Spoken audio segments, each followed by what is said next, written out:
नमस्कार। Last class में हम बेसिक अकाउंटिंग टर्म्स की बात कर रहे थे। इस क्लास में भी हम उसको कंटिन्यू रखने वाले हैं। लास्ट क्लास में हमने बात की थी कि लाइबिलिटी क्या होती है, डेटर्स क्या होते हैं, क्रेडिटर्स क्या होते हैं, बिल रिसीवेबल क्या होते हैं, बिल्स पेबल क्या होते हैं, ट्रेड रिसीवेबल्स क्या होते हैं एंड ट्रेड पेबल्स क्या होते हैं।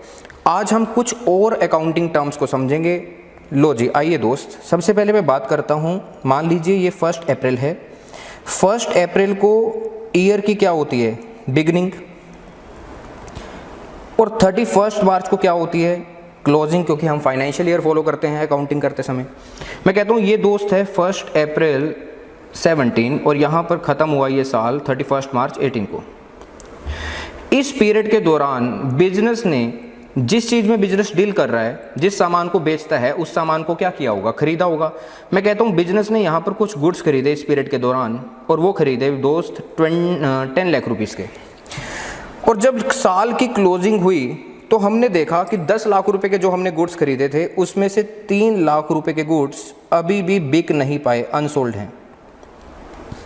मतलब कितने के हमने सेल कर दिए होंगे, 7 लाख रुपीज़ के।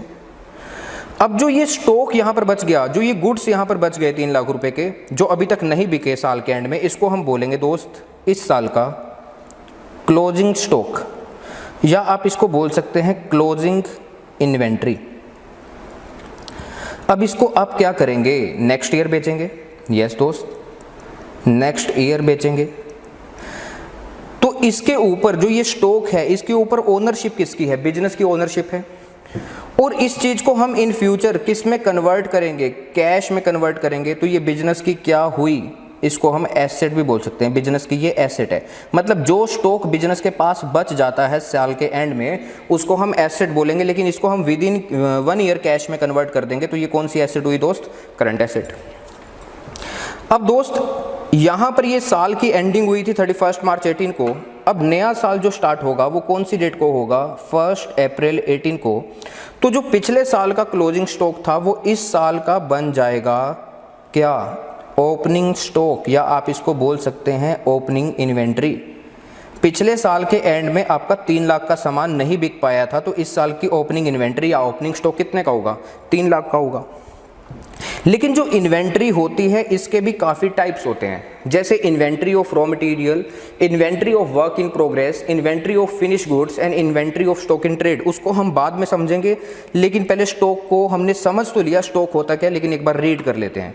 स्टॉक या फिर इन्वेंट्री, कहता है stock is a tangible asset. Stock क्या है, टेंजिबल एसेट। इसको हम देख भी सकते हैं, टच भी कर सकते हैं। किसकी है, हेल्ड बाय एन एंटरप्राइज, मतलब बिजनेस इसको हेल्ड करता है। क्यों हेल्ड करता है, for the purpose of sale, क्योंकि इन फ्यूचर इसको क्या किया जाएगा, सेल किया जाएगा in the ordinary course of business, या फिर क्या किया जाएगा, और for the purpose of using it in the production of goods, मतलब जिस चीज में बिजनेस प्रोडक्शन कर रहा है, जिस चीज की प्रोडक्शन कर रहा है वहां पर इसको यूज किया जाएगा। जैसे मान लीजिए मैं कहता हूं बिजनेस का काम है वुडन की चेयर बनाना, तो जो बिजनेस के पास वुड बची हुई है वो भी बिजनेस का स्टॉक है। इसको कहां पर यूज किया जाएगा, चेयर की प्रोडक्शन करने में। तो इसको बोलते हैं स्टॉक, जो 31 मार्च को हमारे पास बच जाता है। और जो 31 मार्च को बचता है इसको हम बोलते हैं क्लोजिंग स्टॉक या फिर क्लोजिंग इन्वेंट्री। और ये अगले साल का क्या बन जाता है, ओपनिंग स्टॉक या फिर ओपनिंग इन्वेंट्री। अब देखिए दोस्त इसके टाइप्स कि क्या टाइप्स होते हैं इन्वेंट्री के। Number 1, inventory of raw material, inventory of work in progress, inventory of finish goods, inventory of stock in trade. Sir ये होता क्या है, देखिए दोस्त मैं कहता हूँ ये आदमी है मैन्युफैक्चरर, मतलब ये आदमी मैन्युफैक्चरिंग करता है। मैं कहता हूँ ये वुड का फर्नीचर बनाता है, ठीक है जी, फर्नीचर बनाने का इसका काम है। तो सबसे पहले ये आदमी क्या करता है, सबसे पहले ये आदमी वुड खरीदता होगा, मतलब बाय करता होगा। फिर क्या करता होगा, फिर फैक्ट्री में ये वुड जाती होगी और फिर इससे क्या होती होगी, मैन्युफैक्चरिंग होती होगी। और फिर बाद में फर्नीचर बन के तैयार हो जाता होगा और फिर इसको क्या कर दिया जाता होगा, सेल कर दिया जाता होगा। और जो अब 31 मार्च को मान लीजिए बिजनेस के जो गोडाउन में जो वुड पड़ी है उसको हम नाम देंगे इन्वेंट्री ऑफ रॉ मटेरियल। अच्छा जी, 31 मार्च को ऐसा भी तो होगा कि फैक्ट्री में सारे का सारा सामान बन के तैयार थोड़ा ना हो गया, फैक्ट्री में कुछ काम अभी भी चल रहा होगा 31 मार्च को, तो कुछ आधा अधूरा फर्नीचर बन के तैयार हुआ होगा। इसको हम नाम देंगे, जो ये स्टॉक बचा पड़ा है हमारी फैक्ट्री में, इसको हम नाम देंगे inventory of work in progress. और जो हमारा आउटलेट है वहाँ पर फिनिश गुड्स बन के तैयार पड़े हैं लेकिन अभी तक बिक नहीं पाए, तो उसको हम नाम देंगे इन्वेंट्री ऑफ फिनिश गुड्स, जो मतलब बन के तैयार पड़े हैं। ठीक है जी, तो यहाँ पर हमें समझ में आया इन्वेंट्री ऑफ रॉ मटेरियल क्या होता है, inventory of work in progress क्या होता है and inventory of finish goods क्या होता है। अब मैं बात करता हूँ ट्रेडर की, मतलब जो सामान बेचता है, मार्केट से खरीदता है और बाद में बेच देता है सीधा सीधा, मतलब खुद की प्रोडक्शन नहीं करता, तो इसको बोला जाता है ट्रेडर। जैसे मैं कहता हूँ ये आदमी ट्रेडिंग करता है किस चीज़ की, वेजिटेबल्स एंड फ्रूट्स की, मतलब पहले वेजिटेबल्स एंड फ्रूट्स खरीदता है और उसको सीधा सीधा क्या कर देता है, सेल कर देता है, मतलब इसका काम है बाय करना एंड सेल करना। तो यहां पर मैं कहता हूं जी 31 मार्च जब साल खत्म हुआ तो इसके पास कुछ सामान पड़ा है, कुछ वेजिटेबल्स एंड फ्रूट्स अभी भी बचे हुए पड़े हैं, तो इसको हम नाम देंगे inventory of stock in trade, मतलब जो सामान बना बनाया आपने खरीदा था बेचने के लिए उसको बोला जाएगा inventory of stock in trade. अच्छा जी, जो 1 अप्रैल को हमारे पास स्टॉक पड़ा होगा इसको आप नाम देंगे ओपनिंग स्टॉक का, एंड जो 31 मार्च को हमारे पास बच जाएगा उसको आप नाम देंगे क्लोजिंग स्टॉक का। तो यहाँ पर हमें इन्वेंट्री का मतलब पता लगा, हमें पता लग गया इन्वेंट्री ऑफ रॉ मटेरियल क्या होता है, inventory of work in progress क्या होता है, मतलब जो फैक्ट्री में आधा अधूरा काम अभी पूरा हुआ है, ठीक है, अभी मतलब पूरा प्रॉपर फिनिश गुड बन के तैयार नहीं हुए तो उसको क्या बोला जाएगा, वर्क इन प्रोग्रेस। और जो सामान बन के तैयार हो चुका है उसको बोला जाएगा इन्वेंट्री ऑफ फिनिश गुड्स। और inventory of stock in trade क्या होता है, जो सामान आपने बना बनाया खरीदा था बेचने के लिए, और जो उसका सामान और वो सामान जो पड़ा है आपके पास 31 मार्च को उसको बोला जाएगा inventory of stock in trade. अब आते हैं जी दोस्त, रिसिप्ट क्या होती है। कहता है receipt is the amount received or receivable for selling assets goods and services.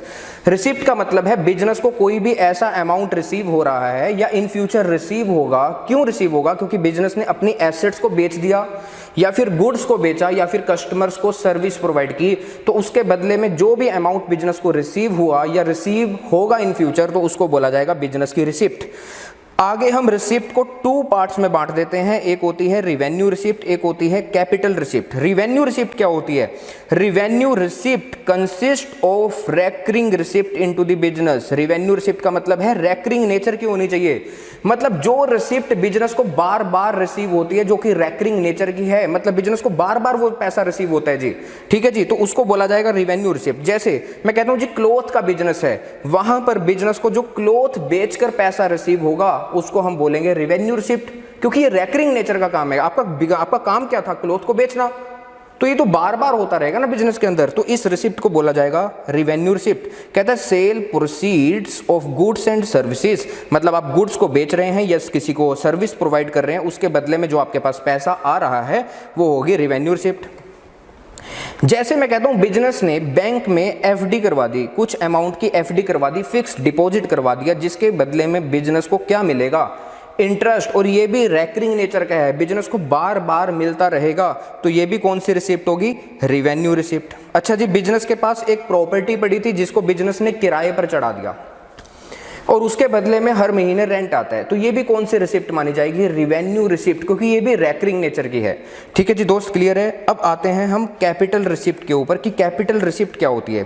कहता है capital receipts consist of non recurring receipt into the business, मतलब ये नॉन रेकरिंग नेचर की होती है, मतलब ये काम बार बार नहीं होता है, ऐसी रिसिप्ट बिजनेस को बार बार नहीं मिलती, कभी कभी होता है जी ये काम। जैसे मालिक बिजनेस के अंदर जो इन्वेस्टमेंट करता है वो बार बार थोड़ा ना इन्वेस्ट करता रहता है पैसा, ठीक है ना, तो वो कभी कभी इन्वेस्ट करता है, तो बिजनेस को जो कैपिटल मिल रही है, जो अमाउंट मिल रहा है किससे, ओनर से, तो वो भी क्या होगा बिजनेस के व्यू पॉइंट से, उसको भी हम कैपिटल रिसिप्ट मानेंगे, जैसे capital contributed by the owner.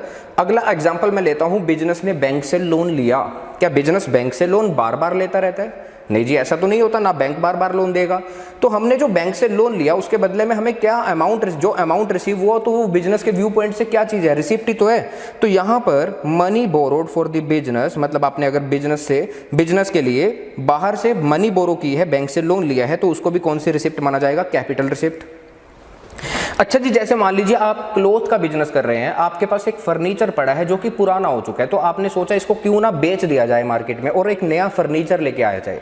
तो आपने जो फर्नीचर को बेचा, ओल्ड फर्नीचर को, उसके बदले में आपको अमाउंट रिसीव हुआ, आपने एसेट को बेच दिया, तो ये भी कौन सी रिसिप्ट मानी जाएगी, इसको भी हम बोलेंगे कैपिटल रिसिप्ट। क्यों, क्योंकि यहाँ पर बिजनेस का मेन जो काम था वो कपड़ा बेचना था, बिजनेस ने अपने एसेट को बेचा और अमाउंट रिसीव हुआ, ये काम बिजनेस के अंदर बार बार नहीं होता, ये नॉन रेकरिंग नेचर है, तो यहाँ पर ऊपर अगर आप अपनी बिजनेस की फिक्स एसेट को बेचते हैं और वहाँ से कुछ अमाउंट बिजनेस को रिसीव होता है तो वो भी कैपिटल रिसिप्ट ही माना जाएगा। तो हमें रिसिप्ट का मतलब भी समझ में आया। इसके साथ साथ हमने जाना रिवेन्यू रिसिप्ट्स क्या होती हैं और कैपिटल रिसिप्ट्स क्या होती हैं। अब हम जानते हैं एक्सपेंडिचर। एक्सपेंडिचर क्या होते हैं दोस्त? एक्सपेंडिचर का मतलब बिजनेस का खर्चा, मतलब अमाउंट को स्पेंड करना। पढ़ते हैं पहले फिर समझेंगे। कहते हैं expenditure is the amount spent. Expenditure का मतलब क्या है? अमाउंट को खर्चना। क्यों खर्च रहा है बिजनेस? फॉर एक्वायरिंग एसेट, मतलब कुछ एसेट खरीद रहा है या कुछ गुड्स खरीद रहा है या कहीं से सर्विस ले रहा है। तो इसको भी क्या बोला जाएगा? जो ये अमाउंट स्पेंड कर रहा है ये बिजनेस का खर्चा हुआ, इसको हम नाम देंगे एक्सपेंडिचर का। लेकिन एक्सपेंडिचर के आगे 3 टाइप्स होते हैं: capital expenditure, revenue expenditure and deferred revenue expenditure. Capital expenditure को पहले रीड करते हैं फिर समझ जाते हैं। कहते हैं कैपिटल एक्सपेंडिचर, कहते हैं the payment made for the purpose of asset for which the benefit will be derived in future is called capital expenditure. कहता है it is non recurring payment, मतलब ये काम बार बार नहीं होता। कहता है it increases the earning capacity of the business. ये बिजनेस की अर्निंग कैपेसिटी को क्या कर देता है? इंक्रीज कर देता है। जैसे एग्जांपल लेते हैं, बिजनेस ने एक नई मशीन खरीदी। क्या ये काम, बिजनेस ने इसके ऊपर पैसा खर्च किया, मशीन खरीदने के ऊपर अमाउंट स्पेंड हुआ, क्या ये काम रेकरिंग नेचर का है? बिजनेस का काम है क्लॉथ को प्रोड्यूस करना, उसके लिए बिजनेस ने एक मशीन खरीदी है मार्केट से, नहीं। तो ये काम नॉन रेकरिंग नेचर का है, मतलब बार बार नहीं होता ऐसा काम। और जो आपने मशीन के ऊपर पैसा खर्चा वो बार बार नहीं खर्चेंगे। और जो आपने मशीन खरीदी इससे बिजनेस की अर्निंग कैपेसिटी क्या होगी? इंक्रीज होगी।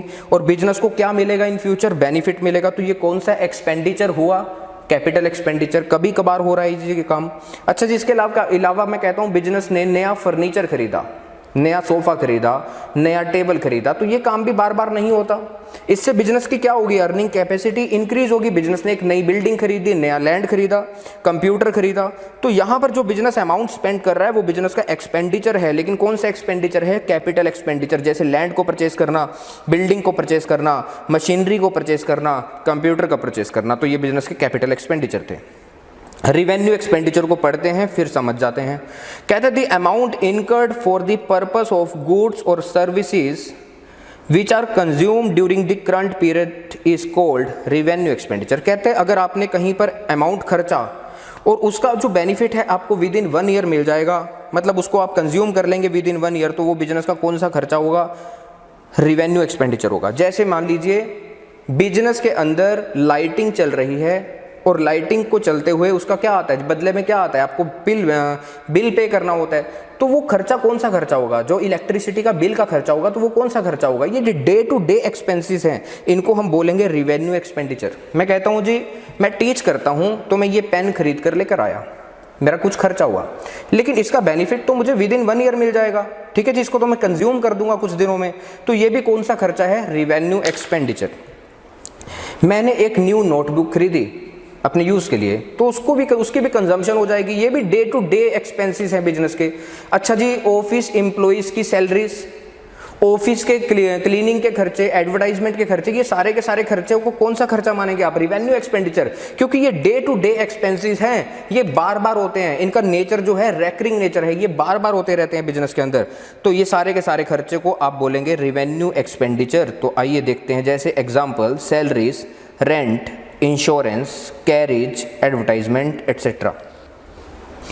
आगे चलते हैं जी दोस्त। डेफर्ड रिवेन्यू एक्सपेंडिचर क्या कहते हैं जी? कहते हैं deferred revenue expenditure is a revenue in nature. कहते हैं जो डेफर्ड रिवेन्यू एक्सपेंडिचर है वो रिवेन्यू है नेचर में वैसे तो, but it gives benefit for more than 1 accounting period. लेकिन इसका बेनिफिट आपको कुछ ज़्यादा लंबे समय के लिए मिलता है, एक अकाउंटिंग पीरियड से ज़्यादा के लिए मिलता है। जैसे दोस्त मैं कहता हूँ ये साल है दोस्त 1 अप्रैल 18 एंड 31 मार्च 19, ये फाइनेंशियल ईयर है दोस्त 18-19। मैं कहता हूँ कि मैंने जो लास्ट के 3 महीने थे इस साल के, जनवरी, फरवरी एंड मार्च, मैंने यहाँ पर लार्ज स्केल पर एडवर्टाइजमेंट की। अब एडवर्टाइजिंग ये तो बार बार करता है बिजनेस, तो एक तरीके से ये रेकरिंग नेचर है, तो ये रिवेन्यू खर्चा माना जाना चाहिए वैसे। लेकिन इसका जो बेनिफिट है ना आपको इन 3 महीनों के अंदर तो मिलेगा ही मिलेगा, और कुछ लंबे समय के लिए भी मिलेगा। मतलब 18-19 में भी आप इसका बेनिफिट उठा रहे हैं और आपको 19-20 में भी इसका बेनिफिट मिलेगा अगर आपने लार्ज स्केल पे एडवर्टाइजमेंट की है। तो ये दिखने में तो रिवेन्यू है, क्योंकि बिजनेस बार बार अपने बिजनेस की एडवर्टाइजमेंट करता है, ये रैकरिंग नेचर का खर्चा है। लेकिन इसका जो फायदा है, आपको मोर देन 1 अकाउंटिंग पीरियड मिल रहा है। तो ऐसे खर्चों को आप बोलेंगे डेफर्ड रिवेन्यू एक्सपेंडिचर। ठीक है जी। तो डेफर्ड रिवेन्यू एक्सपेंडिचर का एग्जांपल दोस्त हमारे पास क्या है, लार्ज एडवर्टाइजमेंट एक्सपेंडिचर। लो जी दोस्त, अब जानते हैं परचेज। ये परचेजेस क्या होती है? कहते हैं purchase word is use for purchases of goods for resale or for producing the finish products which are also to be sold, जो कि बेचे जाएंगे इन फ्यूचर। जैसे मैं कहता हूं आप बिजनेस कर रहे हैं दोस्त, किस चीज़ का? क्लॉथ का। तो यहां पर आप क्लॉथ को सबसे पहले खरीदेंगे, ट्रेडिंग करते हैं जी, खरीदते हैं बेचते हैं, खरीदते हैं बेचते हैं। तो सबसे पहले क्लॉथ को खरीदेंगे। तो यहाँ पर क्लॉथ बिजनेस के व्यू पॉइंट से क्या है? गुड्स, क्योंकि ये सामान हम बेचने के लिए खरीद रहे हैं। तो जब बिजनेस गुड्स खरीदेगा ना दोस्त, गुड्स को बाय करेगा, तो आप अकाउंटिंग में जब अकाउंटिंग करेंगे तो इसको किस नाम से दिखाना? परचेज के नाम से। आप इसको हमेशा किस नाम से शो करेंगे? परचेज के नाम से शो करेंगे। एग्जाम्पल मैं कहता हूँ बिजनेस है, मैन्युफैक्चरिंग करता है जी, किस चीज़ की सर? मैं कहता हूँ फर्नीचर बनाता है। और फर्नीचर को बनाने के लिए पहले मार्केट से वुड खरीदता है। तो इसको क्या बोलेंगे? ये बिजनेस के व्यू पॉइंट से क्या चीज़ है? गुड्स है। तो जब आप वुड खरीदेंगे तो इसको किस नाम से शो करेंगे? अकाउंटिंग करते समय आप इसको बोलेंगे परचेज। मतलब अगर बिजनेस गुड्स खरीद रहा है तो अकाउंटिंग करते समय आप उसको हमेशा किस नाम से शो करेंगे? परचेज के नाम से। अगर मान लीजिए बिजनेस क्लॉथ का है और बिजनेस ने फर्नीचर खरीदा, एसेट खरीदी, तो तब आप परचेस वर्ड उसके लिए यूज नहीं करेंगे। तो परचेस वर्ड आप कब यूज करेंगे? जब बिजनेस क्या खरीदता है? गुड्स। और परचेस दोस्त कैश में भी हो सकती है और क्रेडिट में भी हो सकती है। अगर कैश में गुड्स खरीदे तो उसको बोलेंगे कैश परचेस, और अगर क्रेडिट में गुड्स खरीदे तो उसको बोलेंगे क्रेडिट परचेस। अब आते हैं परचेस रिटर्न। परचेस रिटर्न क्या होती है? कहते हैं goods purchase may be return to the seller for any reason से दे आर डिफेक्टिव। पहले हमने गुड्स खरीदे थे, बिजनेस ने गुड्स खरीदे, मान लीजिए उसमें से कुछ गुड्स डिफेक्टिव निकल गए, तो हम क्या कर देंगे? उसको वापस कर देंगे जिस आदमी से हमने सामान खरीदा था। तो इसको आप नाम देंगे अकाउंटिंग करते समय परचेज रिटर्न। ठीक है जी। और इसका दूसरा नाम है रिटर्न आउटवर्ड। आगे चलते हैं दोस्त, सेल्स। अब सेल्स वर्ड कब यूज करेंगे? जैसे यहां पर हमने एग्जांपल लिया था कि बिजनेस है क्लॉथ का, बिजनेस है क्लॉथ का। अब बिजनेस क्लॉथ का है, बिजनेस ने क्लॉथ खरीदा जिसको हमने बोला गुड्स, और गुड्स को जब हम खरीदेंगे तो किस नाम से दिखाना है आपने? परचेज के नाम से। अब बिजनेस बाद में क्या करेगा? इस गुड्स को सेल करेगा, क्लॉथ को सेल करेगा, बेचेगा। तो जब आप गुड्स को बेचेंगे तो उसके लिए अकाउंटिंग करते समय आप जो वर्ड यूज करेंगे वो वर्ड यूज करेंगे सेल। ठीक है जी, क्लियर है यहाँ? अच्छा जी, यहाँ पर बिजनेस क्या मैन्युफैक्चर कर रहा था? फर्नीचर। जब आप फर्नीचर को बेचेंगे मार्केट में तब आप वर्ड यूज करेंगे अकाउंटिंग करते समय क्या चीज़? सेल। ठीक है जी। अगर मान लीजिए यहाँ पर बिजनेस किस चीज़ का काम कर रहा है? क्लॉथ का। बिजनेस ने अपने फर्नीचर को बेचा, तब आप यहाँ पर फर्नीचर वर्ड यूज करेंगे, सेल वर्ड यूज नहीं करेंगे। मतलब गुड्स को जब बेचेंगे तो सेल वर्ड यूज कर रहे हैं, लेकिन अगर कोई अपनी एसेट आप बेच रहे हैं तो आपने सेल वर्ड वहां पर यूज नहीं करना। पढ़ लेते हैं। कहते the term sales is associated with और used for sale of goods. जो सेल वर्ड है वो किससे एसोसिएटेड है? जब आप गुड्स को क्या करेंगे? बेचेंगे। ठीक है जी। और सेल्स कैश में भी हो सकती हैं, क्रेडिट में भी हो सकती है। अगर आपने कैश में सामान को बेचा तो आप बोलेंगे कैश सेल्स, अगर आपने क्रेडिट में सामान को बेचा तो आप बोलेंगे क्रेडिट सेल्स। अब आते हैं सेल रिटर्न। हमने अपने कस्टमर को सेल किया था सामान, अब कस्टमर को कुछ सामान पसंद नहीं आया या उनमें से कुछ सामान डिफेक्टिव निकल गया, तो वो हमें क्या करेगा? वापस करेगा। तो इसको बोला जाता है अकाउंटिंग करते समय, तब आप वर्ड कौन सा यूज करेंगे? Sales return. कह रहे goods return by the purchaser are term as sales return. Sale return का दूसरा नाम दोस्त क्या है? Return inward. सेल्स रिटर्न का दूसरा नाम रिटर्न इनवर्ड। ठीक है जी। तो रिटर्न इनवर्ड और सेल रिटर्न एक ही मतलब है, लेकिन सेल रिटर्न वर्ड आपने कब यूज करना है? जब गुड्स की क्या होती है? वापसी होती है। कस्टमर को पसंद नहीं आया या उनसे कोई भी सामान डिफेक्टिव निकल गया। अब आते हैं जी डिस्काउंट। डिस्काउंट का मतलब क्या होता है? पहले रीड करते हैं। कह रहे हैं the reduction in the price of payment of goods allowed by business to its customers. मतलब बिजनेस जब गुड्स बेचता है अपने कस्टमर को तो कुछ पैसा छोड़ देता है, कुछ रिडक्शन कर देता है प्राइस में, तो उसको आप नाम देंगे डिस्काउंट का। जैसे मान लीजिए मैं क्लॉथ बेच रहा हूँ, 3000 की टी शर्ट थी, मैंने बोला जी 2900 में दे दूंगा आपको। तो बीच में कितने का गैप आया, मैंने कितने पैसे रिड्यूस कर दिए प्राइस में, 100 रुपये। इसको हम क्या बोलेंगे, डिस्काउंट। लेकिन डिस्काउंट 2 टाइप्स का होता है। कौन कौन सा sir? Number 1 is trade discount, number 2 is cash discount. Trade discount कौन सा होता है? कह रहा the reduction in the list or catalogue price allowed on the basis of quantity, trade discount is not recorded in the books. समझिए दोस्त, मैं कहता हूँ आप एक शॉप पर 1 kg शुगर खरीदने गए, दुकानदार ने बोला 40 रुपीज़। अच्छा जी, कहते जी 1 किलो का भाव 40 रुपये। हमने उसको बोला भाई साहब 1 किलो नहीं चाहिए, 200 किलो चाहिए। हमारी रिक्वायरमेंट 200 किलो की है, मतलब 2 क्विंटल। हमने बोला आप बताओ जी कितना प्राइस लोगे, बहुत ज़्यादा क्वांटिटी में आपसे सामान खरीद रहे हैं। वो कहते हैं जी अच्छा जी 1 किलो के ऊपर में वैसे मैं 40 रुपये रेट लगाता हूँ, आप तो बहुत ज़्यादा क्वांटिटी में सामान खरीद रहे हैं, तो लो जी 1 रुपया छोड़ देता हूँ पर केजी के ऊपर, आपको 39 रुपीज़ लगा देता हूँ। तो उसने 1 kg के ऊपर मुझे 1 रुपये का डिस्काउंट दिया, तो 200 kg के ऊपर कितने का डिस्काउंट उसने मुझे दिया? 200 रुपये का, ये डिस्काउंट उसने दे दिया। तो यहाँ पर उसने जो डिस्काउंट मुझे दिया, जो रिडक्शन की प्राइस में, वो क्यों की, उसका रीज़न क्या था? क्योंकि मैं बहुत ज़्यादा क्वांटिटी में सामान खरीद रहा था। तो जब आप बहुत ज़्यादा क्वांटिटी में सामान बेचते हैं तो और उसके ऊपर अपने कस्टमर्स को डिस्काउंट अलाउ करते हैं, तो ऐसे डिस्काउंट को आप नाम देंगे किस चीज़ का? ट्रेड डिस्काउंट का। और अकाउंटिंग करते समय ट्रेड डिस्काउंट को शो नहीं करते। Cash discount, cash discount is the rebate allowed for quick payment by customer. Cash discount is recorded in the books. Example लेते हैं, मैं कहता हूँ जी हीरो कंपनी है जो कि बाइक बेचती है। आपने देखा होगा आज की डेट में नॉर्मल लोग बाइक्स और जो कार्स हैं वो उधार में खरीदते हैं, क्रेडिट में खरीदते हैं। तो मैं कहता हूँ इस बाइक की वैल्यू है 60,000।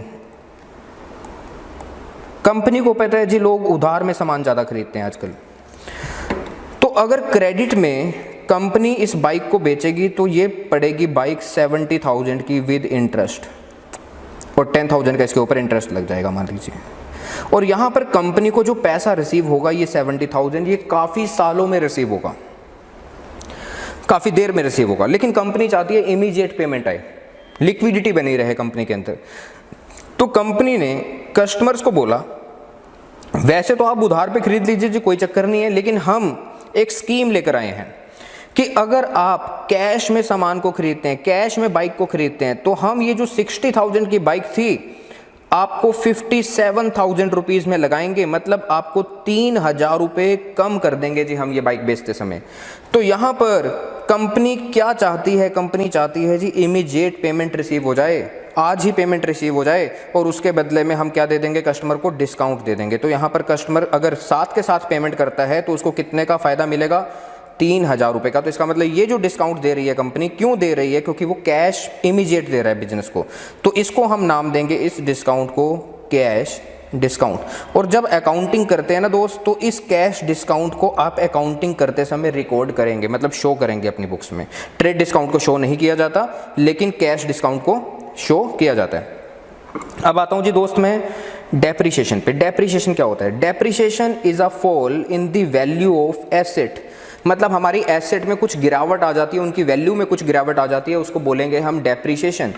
ये गिरावट क्यों आती है? यूजेस, आप उस सामान को बार बार यूज़ कर रहे हैं तो उसकी वैल्यू में कुछ ना कुछ गिरावट आएगी। एफ्लक्स ऑफ टाइम, टाइम निकल गया जी, काफ़ी टाइम हो गया उसको यूज़ करते हुए, तो उसकी वैल्यू में क्या आएगी? गिरावट आएगी। जैसे आप समझिए, मान लीजिए आपने कार खरीदी दोस्त अपने बिजनेस के लिए 10 लाख रुपीज़ की, लेकिन मैं कहता हूँ 5 ईयर्स हो गए हैं इस कार को खरीदे हुए, आपने 5 साल इस कार को यूज़ किया और 5 साल निकल चुके हैं, तो इस कार की वैल्यू क्या आज भी 10 लाख रुपीज़ रहेगी?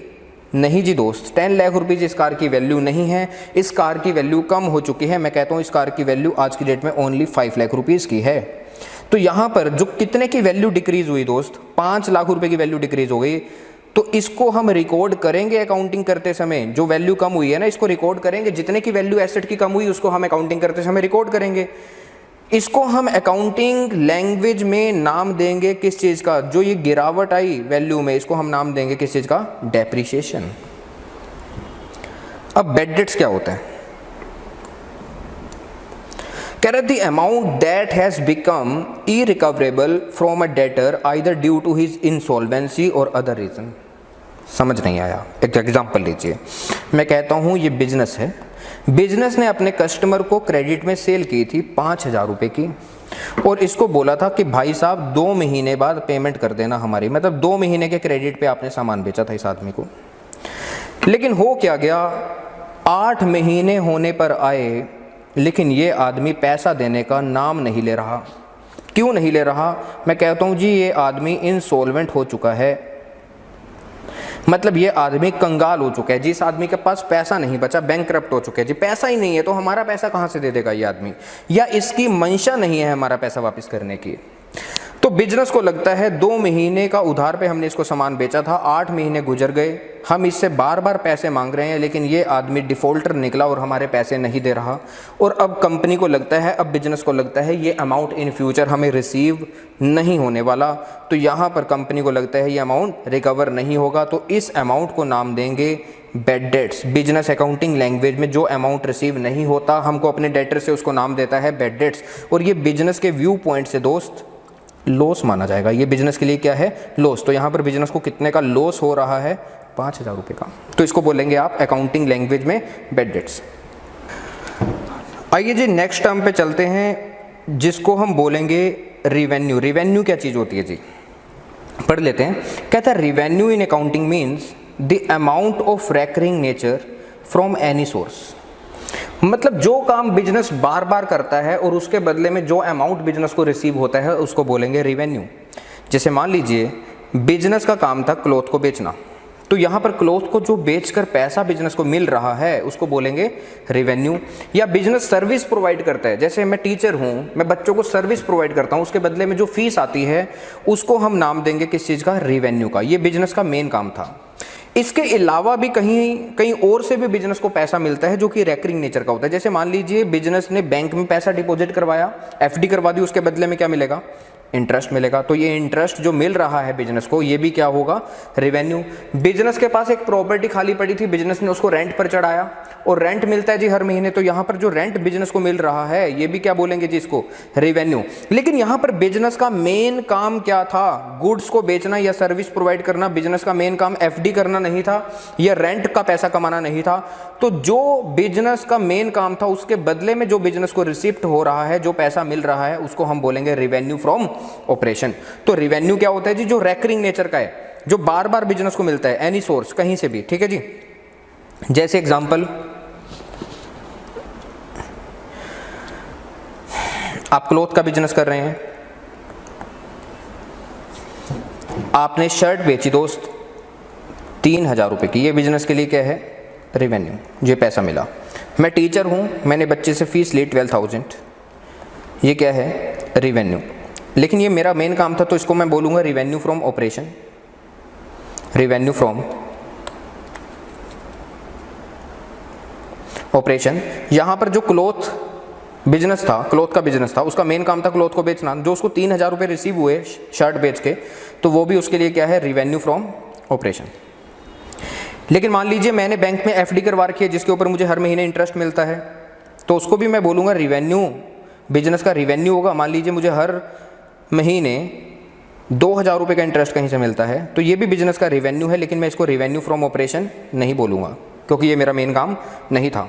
मैंने अपनी जो प्रॉपर्टी है उसको किराए पर चढ़ा रखा है जिसके बदले में मुझे हर महीने 10,000 रुपये का रेंट आता है, तो ये भी बिजनेस का रिवेन्यू है, लेकिन मेरा मेन काम प्रॉपर्टी को रेंट पर चढ़ा के पैसा कमाना नहीं था, तो इसको आप रिवेन्यू फ्रॉम ऑपरेशन क्या बोलेंगे, नहीं, जिसको आप रिवेन्यू फ्रॉम ऑपरेशन नहीं बोलेंगे। लेकिन ये सब चीज़ें रेकरिंग नेचर की हैं, ये बिजनेस के अंदर बार बार हो रही हैं, तो इसलिए हमने इसको नाम दिया रिवेन्यू का।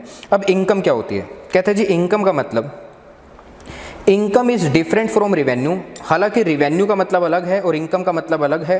इनकम का मतलब क्या है, revenue minus cost of goods sold. जैसे क्लॉथ का बिजनेस आप कर रहे हैं दोस्त, आपने एक शर्ट बेची, टी शर्ट बेची, और उसके बदले में आपको 3,000 रुपये का अमाउंट रिसीव हुआ, इसको तो हम नाम देंगे रिवेन्यू का।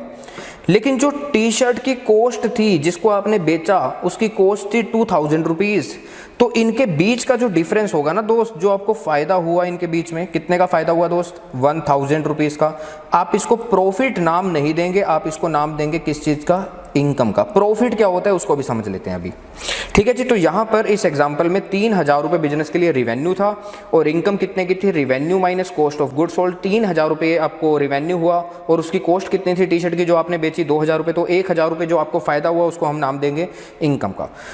प्रॉफिट वर्ड क्या होता है? प्रॉफिट वर्ड आप कब यूज़ करेंगे अकाउंटिंग में?